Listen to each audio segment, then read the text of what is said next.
Hey everyone, how's it going? It's Cory and Rhonda with Utah Dream Properties and Keller Williams.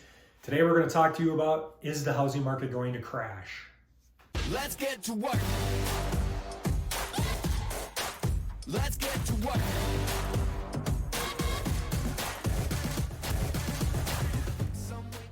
Okay, this is something that we've been hearing a lot because the market for sure is changing, but what does a crash mean? So I think to most of us, when we think about a market crash, we think of what happened in 2008, right? So it's the most recent, that was the biggest one.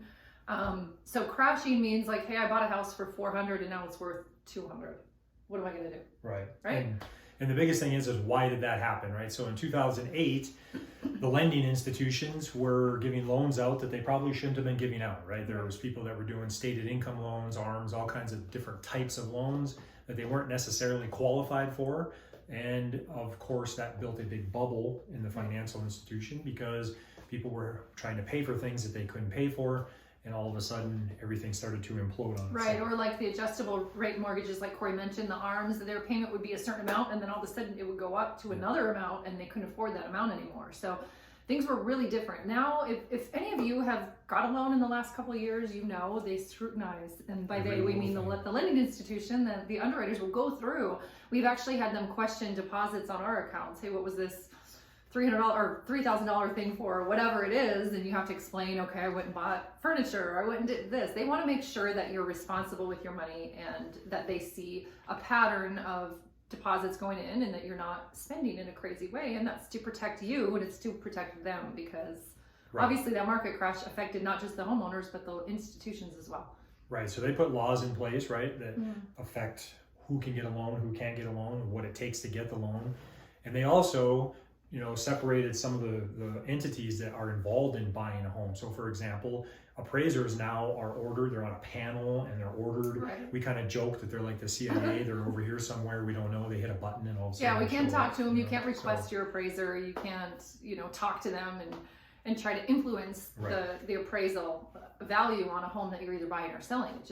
It can't happen anymore. So that's another. Yeah, that's a big That's deal, a good right? thing that happened out of, a bad thing that happened in 2008. So when people ask about a crash now, like we said, the market for sure is changing, but people are not in to homes that they can't afford like they were in 2008. Not saying that can't happen to anybody, but in a general sense, it's not. Yeah, the percentage is way different, right? Right. Of who can afford their home, who can't. Really, everything comes down to supply and demand. Everything comes down to that. And right now we still have more demand than we have supply. Now it's a good thing because over the last couple months we've seen inventory go up. So for example, at the end of 2021 we had barely 2,000 listings on our MLS. So when we log in we can see exactly how many listings are everywhere, and that includes every property.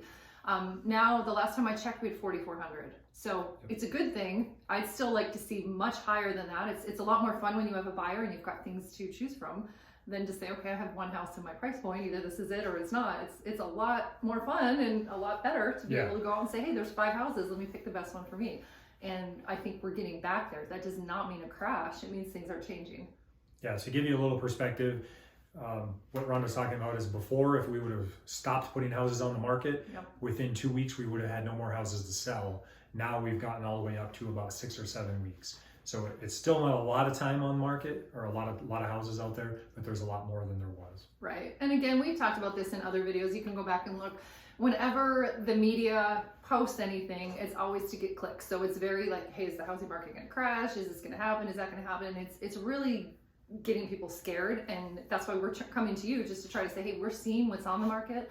We're seeing more houses. We're working with buyers and sellers, and it's not a crash. If anything, it's going to be a healthier market here shortly. Right. I think a lot of us got used, we talked about interest rates last week or the week before, and a lot of us got used to the 2s and the 3s, and we're not there anymore. We're in the 5s and the 6s, and to a lot of people that's scaring them. And it really shouldn't. It's not what we want to see, but again, it doesn't mean the market's crashing. Right. And just remember the average throughout history is about 8.2%. So we're still below that by far. So as always, if you have any questions about the market, what that means as a buyer or a seller or an investor, please reach out to us. Our information's below. We love hearing from you. And as usual, we post new videos every Friday, so make sure to like and subscribe so that you're notified right away. Have a good day.